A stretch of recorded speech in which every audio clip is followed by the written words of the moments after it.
Price lord brothers and sisters. இன்னைக்கு நம்ம ஒரு வீடியோ பார்க்கலாம். என்ன அப்படின்னா, ஒரு சில பேருக்கு அது ரொம்ப இது வந்து நிறைய பேருக்கு இருக்கிற தாட் தான். அதாவது எப்படி நினைப்பாங்கன்னா, நன்றாக உற்சாகமாக இருந்தால்தான் நான் ஜெபிப்பேன் அப்படின்னு நினைப்பாங்க. ஒருவேளை நீங்க அந்த மாதிரி ஓயாம நினைக்கிற ஆளா இருந்தா உங்களுக்காக தான் இந்த வீடியோ. இது என்ன அப்படின்ற பத்தி இந்த வீடியோ நம்ம விரிவா பார்க்கலாம்.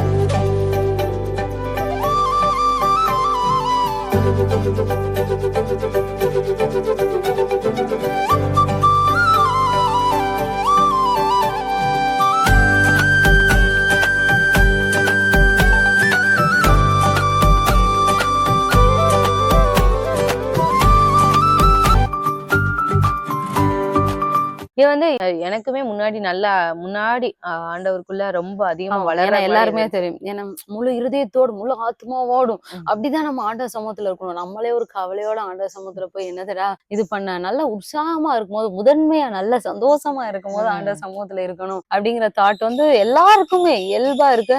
எல்லா கிறிஸ்தவர்களுக்கும் வர வேண்டிய ஒரு இதுதான். ஆனா வந்து கொஞ்ச நாள் கழிச்சு ஆண்டவர் வந்து கற்றுக் கொடுத்த ஒரு பாடம் தான் பிரேயர்ன்றது ஒரு ருட்டீன். அந்த ருட்டீனை வந்து மாத்தவே கூடாது. அது என்னதான் இருந்தாலும் எப்படி காலையில வச்சு பிரஷ் பண்றது நமக்கு ஒரு ருட்டீன். அந்த ருட்டீனை வந்து யாருமே நம்ம மாத்த மாட்டோம். அது வந்து யாராலும் மாத்த முடியாது. அது வந்து ஒரு ஹாபிச்சுவலா நம்மளோட பழக்கத்திலே ஒண்ணு பழக்கமா வந்துருச்சு. அந்த மாதிரி எந்த ஒரு கிறிஸ்தவ அணுக்கல்ல சிந்தையில அப்படியே ஊறிடுச்சு அந்த ஒரு இது. அந்த மாதிரி இப்ப அது மாதிரிதான் குளிக்கிறதும் அப்படிதான். யாரும் நமக்கு உட்காந்து போர்ஸ் எல்லாம் பண்ண மாட்டாங்க. அதை நம்மளாதான் இது பண்ணோம். சாப்பிடறது அப்படிதான். அது யாரும் உட்காந்து நம்ம ரொம்ப இது பண்ணிட்டுலாம் இருக்க மாட்டோம். மேபி இந்த மாதிரி முன்னாடி எல்லாம் எனக்கு அல்சர் இருக்கும். அந்த மாதிரி யாராவது ஒரு சில பிரச்சனை இருக்கவங்க வேணா அந்த சாப்பாடு விஷயத்துல இது பண்ணுவாங்க. ட்ரெஸ்ஸிங் இதெல்லாமே நமக்கு அப்படியே ருட்டீன் நடந்துகிட்டே எந்திரிச்சதுக்கு அப்புறம் அப்படியே நம்ம வரிசையா டக்குன்னு பண்ணிட்டே இருப்போம். இது ஒரு பழக்கம், நமக்கு வர வேண்டிய ஒரு பழக்கம். அதே மாதிரிதான் ஜெபமும் நம்ம இருக்கணும். ஒண்ணு நைட்டு ஒதுக்குங்க, இல்ல காலையில ஒதுக்குங்க, இல்ல நைட்டு பாதி காலையில பாதி ஒதுக்குங்க, இல்ல எப்ப ஏதாவது ஒரு டைம் பிக்ஸ் பண்ணிக்கோங்க. மத்தியான நேரம் ஃப்ரீ உங்களுக்கு கிடைக்கலாம். ஒரு சில பேருக்குலாம் மத்தியான டைமிங் ஃப்ரீயா இருக்கும். ஸோ நீங்க அந்த டைமிங் ஆர்டர் கொடுங்க. ஆனா நான் உற்சாகமா இருந்தா மட்டும்தான் ஜெபிப்பேன்னு நினைக்கிறவங்க மேக்சிமம் நம்மளுடைய இயல்பு அப்படிதான். நம்ம ஹியூமன் வந்து நம்ம எல்லா நேரமும் நம்மளுடைய மூடு வந்து உற்சாகமா இருக்காது. அது 100% உண்மை. அது யாராலையும் அப்படி இருக்கவே முடியாது. எல்லா நாளும் உற்சாகமா பயங்கர ஃபயரா நான் ஜெபிப்பேன் அப்படின்னு சொல்லிலாம் உட்கார முடியாது. ஒரு நாள் 5 மணி நீங்க எந்திரிச்சு ஜெபம் பண்ணுவீங்க, மறுநாள் 5 மணிக்கு எந்திரிக்கவே தோணாது. அந்த மாதிரிதான் நம்ம மூடு இருக்கும். ஆனாலும் நீங்க அது ஒரு பழக்கமா மாத்தணும்னு நினைச்சீங்கன்னா, எனக்கு உற்சாகம் இருந்தாலும் சரி, உற்சாகம் இல்லாட்டியும் சரி, இதை ஒரு பழக்கமா நான் மாத்த போறேன்னு நீங்க நினைச்சீங்கன்னா 5 மணிக்கு நிச்சயமா எந்திரிப்பீங்க. நைட்டு அதே மாதிரிதான். நம்ம தூக்கம் வருதுன்னு நினைப்போம். ஆனா அது ஒரு பழக்கமா பிரேயரை வந்து நீங்க ருட்டீனா மாத்தணும். எமோஷனுக்கு இடம் கொடுக்காதீங்க. எமோஷனா நீங்க என்னோட எமோஷனை பொறுத்துதான் நான் பிரேயர் பண்ணுவேன் அப்படின்னு எமோஷனுக்கு இடம் கொடுத்தீங்கன்னா தோத்து போயிருவீங்க. நிச்சயமா பண்ண முடியாது. ஒரு மாசத்துல நீங்க 30 நாள் கணக்கு வச்சீங்கன்னா 3 நாள் கூட பண்ண முடியாது.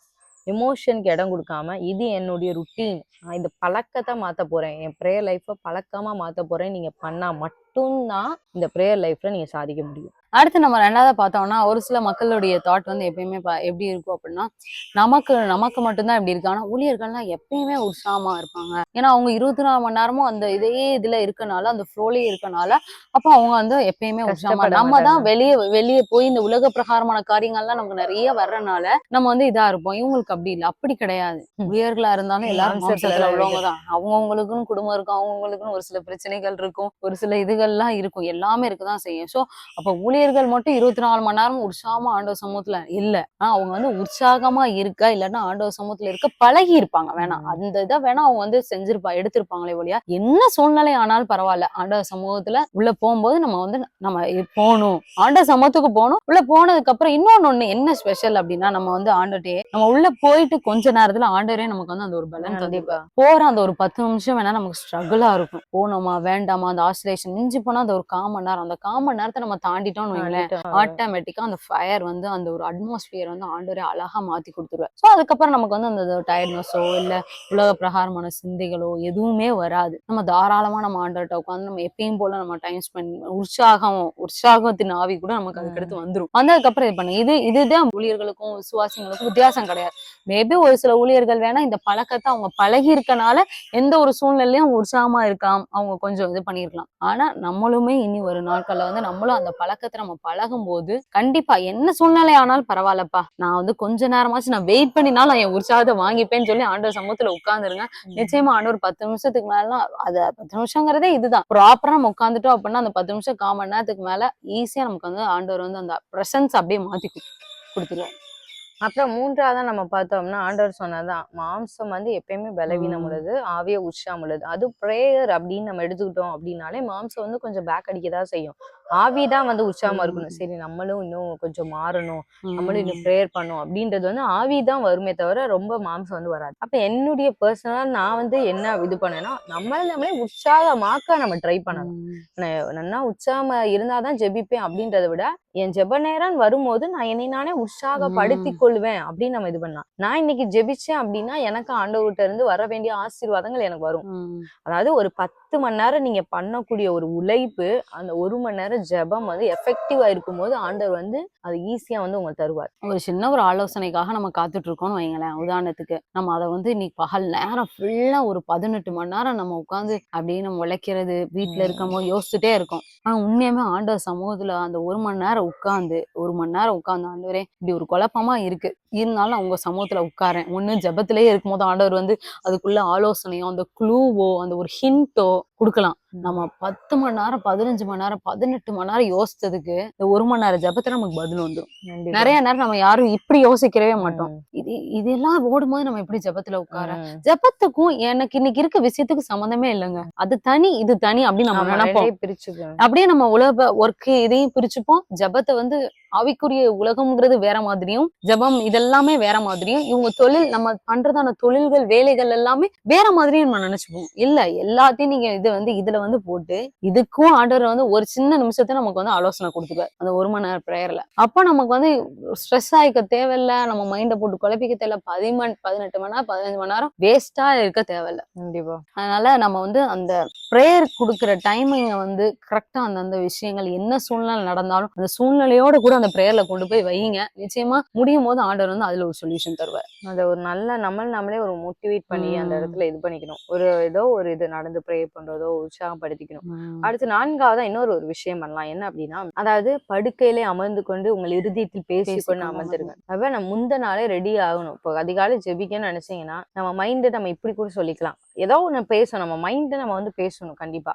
ஆனா நம்ம சங்கீதம் ஃபுல்லா பாத்துக்கலாம், என் ஆத்துமான்னு பேசலாம். அப்ப இன்னொரு நம்ம மைண்டை ட்ரிக் பண்றதுக்கு நம்ம என்ன பண்ணலாம் அப்படின்னா, நாளைக்கு எனக்கு ஜெபிக்காட்டினா எனக்கு ஏதாவது ஒரு பிரச்சனை வரும், இல்ல ஏதாவது ஒரு ஆபத்து வரும், இல்ல அந்த ஒரு சொல்லுவாங்கல்ல எனக்கு வந்து ஒரு துரதிர்ஷ்டம் வரும், இந்த மாதிரிலாம் நம்ம மைண்டை நம்ம வந்து அப்படி கூட நம்ம இது பண்ணிக்கலாம், செட் பண்ணலாம். ஏன்னா இது வந்து நம்ம கையில தான் இருக்கு. நம்ம மைண்ட் நம்ம செட் பண்ணலாம். செட் பண்ணும்போது நம்ம ஆட்டோமேட்டிக்கா நம்ம மைண்ட் பாத்தீங்கன்னா அப்படி இதாகும். ப்ரோக்ராம் தாண்டி வேற எதுவும் பண்ணாத அளவுக்கு நம்ம கண்டிப்பா நம்ம நாளைக்கு எஞ்சி ஒரு அரை மணி நேரமா ஜெபிச்சிடணும், இல்லன்னா அந்த நாள் ஃபுல்லா நமக்கு செட் ஆகாது அப்படின்னு சொல்லுவோம். அந்த மாதிரி நம்ம மைண்ட நம்ம தான் ப்ரோக்ராம் பண்ணணும். ஒரு சில பிள்ளைகள் எல்லாம் பாத்தீங்கன்னா ஸ்கூல் டைம்ல எந்திக்கவே மாட்டாங்க காலையில வேகமா, ஆனா லீவ் டைம்ல வேகமா எந்திப்பாங்க. அது ஏன் அப்படின்னா அவங்க மைண்ட் அவங்க ப்ரோக்ராம் பண்றாங்க. நாளைக்கு ஸ்கூல் தானே சரி மெதுவா, ஆனா லீவுனா பாருங்க வேகமா எந்திரிப்பாங்க. இது வந்து எல்லாத்துக்கும் மண்டேனா பாருங்க நம்ம மைண்ட் ஒரு மாதிரி இருக்கும், மண்டே ஆபீஸா அப்படின்னு. அதே சாட்டர்டே பாருங்க நம்ம மைண்ட் வேற மாதிரி இருக்கும். இதெல்லாமே என்னது, இது எல்லாமே நம்ம மைண்ட ப்ரோக்ராம் பண்றதுதான். நீங்க வந்து முந்த நாளே உட்காந்து அதிகாலை ஜபமா எந்திரிச்சா பாப்போம், நம்மளாம் உற்சாகமா எந்திரிச்சா ஜெபிப்போம் அப்படின்னா என்னைக்குமே எந்திரிக்க முடியாது. நான் இங்க முந்த நாள் நைட்டு படுக்கிறப்ப சொல்லணும் உங்க மைண்ட, நாளைக்கு நான் ஜெபிக்காம ஒருவேளை நான் போனேன் அப்படின்னா எனக்கு என்ன பிரச்சனை வேணாலும் வரலாம், போக வேண்டிய சூழ்நிலைகள் கரெக்டா அமையாம இருக்கலாம். அப்ப நான் கண்டிப்பா ஒரு பயம் உறுத்துற மாதிரி நம்ம மைண்ட் நம்மளே ப்ரோக்ராம் பண்ணணும். அப்படி பண்ணும்போது ஆண்டவர் வந்து நிச்சயமா அந்த மைண்ட் வந்து நமக்கு ஒத்துழைப்பு. உற்சாகமா இருக்கனால நீங்க தாராளமா செஞ்சுக்கோங்க. உங்களுக்கு என்னைக்கு உற்சாகம் இல்லையோ அந்த டைம்ல நீங்க இந்த மாதிரி வந்து இது கண்டிப்பா நீங்க அப்படி பண்ணும்போதுதான் நம்மளால இது பண்ணும். ஏன்னா அநேகர் இந்த எக்ஸ்கியூஸ வந்து நாங்க அநேகர்கிட்ட கேட்டிருக்கோம். நான் உற்சாகமா இருந்தா தானே ஜெபிக்க முடியும், எனக்கு ஆண்டவருக்கே நான் அப்படிதானே 100% கொடுக்க முடியும். ஆண்டவர் சமூகத்துக்கே அந்த முதற் இது நான் வந்து ஆண்டவருக்கு நல்லா தானே நான் கொடுக்கணும். நான் எப்படி ஒரு சோர்வா நான் எப்படி இருக்குமோ ஆண்டவர் சமூகத்துக்கு இதுவே பிசாசு வந்து அப்ப வாழ்நாள்ல 24 hours ஒன் டே ஃபுல்லா சோர்வு கொடுத்துருக்கான். அன்னைக்கு நம்மளால ப்ரேயர் பண்ண முடியாது. அப்போ 1 வீக் ஃபுல்லாமே அந்த சோர்வு கொடுக்குறான்னு வைங்க, 1 வீக் நம்ம ப்ரேயரோட லைஃப் வந்து அப்படிதான் உற்சாகமா இருந்தாலும் ஜெபிக்கணும்ன்ற ஒரு கான்செப்ட் இருந்துச்சுன்னு வைங்களேன். ஆண்டவர் சீஷர்கள் அங்க தூங்கிட்டு இருக்கப்ப எழுப்பி எழுப்பி எழுப்பி நீ ஜெபம் பண்ணு ஜெபம் பண்ணு ஜெபம் பண்ணு ஜெபம் பண்ணு சொல்லியிருக்க மாட்டாரு. அவருக்கு தெரிஞ்ச ஒரு சோதனை வரப்போகுது, நீ வந்து இந்த நேரம் ஜெபிக்கலான்னு சோதனையில விழுந்துருவாப்பா அப்படின்றதுக்கு தான் ஆண்டவர் அந்த இடத்துல சொல்றாரு. பரவாயில்ல, மாம்ச பலவீனமா தான் இருக்கும், நீ நல்ல ஆவிதான் உற்சாகமா இருக்கும், நீ ஜெபம் பண்ணு, 1 மணி நேரமா விழித்திருக்க கூடாதா கெஞ்சுவார் ஆண்டவர். அதனால தயவு செஞ்சு உற்சாகமா இருந்தாதான் உட்படாதபடி விழித்திருந்து ஜெபம் பண்ணுங்கள்னும் சொல்லியிருக்காரு. சோ நம்ம அதனால நான் நல்லா உற்சாகமா இருந்தாதான் ஜெபிப்பேன்ற கான்செப்டை தூக்கி வச்சுட்டு ஜெபத்தை ஒரு ருட்டீனாக்க நம்ம பழகிக்குவோம். நிச்சயமா ஆண்டவர்ட்ட இருந்து பெரிய பெரிய ஆசீர்வாதத்தை நம்ம பெற்றுக்கொள்ளலாம். இந்த வீடியோ உங்களுக்கு ரொம்ப பிரயோஜனமா இருந்திருக்கும் அப்ப நாங்க விசுவாசிக்கிறோம். இனி ஒரு நாட்கள் நாங்க இப்ப சொன்ன விஷயங்கள்லாம் வந்து நீங்க வந்து ட்ரை பண்ணி பாருங்க. நிச்சயமா ஆண்டவர் வந்து உங்களுடைய வாழ்க்கையில அந்த ஜெப வாழ்க்கையை ஒரு மேம்படுத்தவும், அது ஒரு ஆசீர்வாதமான ஒரு வாழ்க்கையை ஆண்டவர் வந்து மாற்றி கொடுப்பேன். இந்த வீடியோ நீங்க அநேகருக்கு ஷேர் பண்ணுங்க. இந்த சத்தியம் தெரியாதவங்க பிரயோஜனமா இருக்கும். மீண்டும் அடுத்த வீடியோவில் உங்களை சந்திக்கிறோம். கர்த்தர் உங்களை ஆசீர்வதிப்பாராக.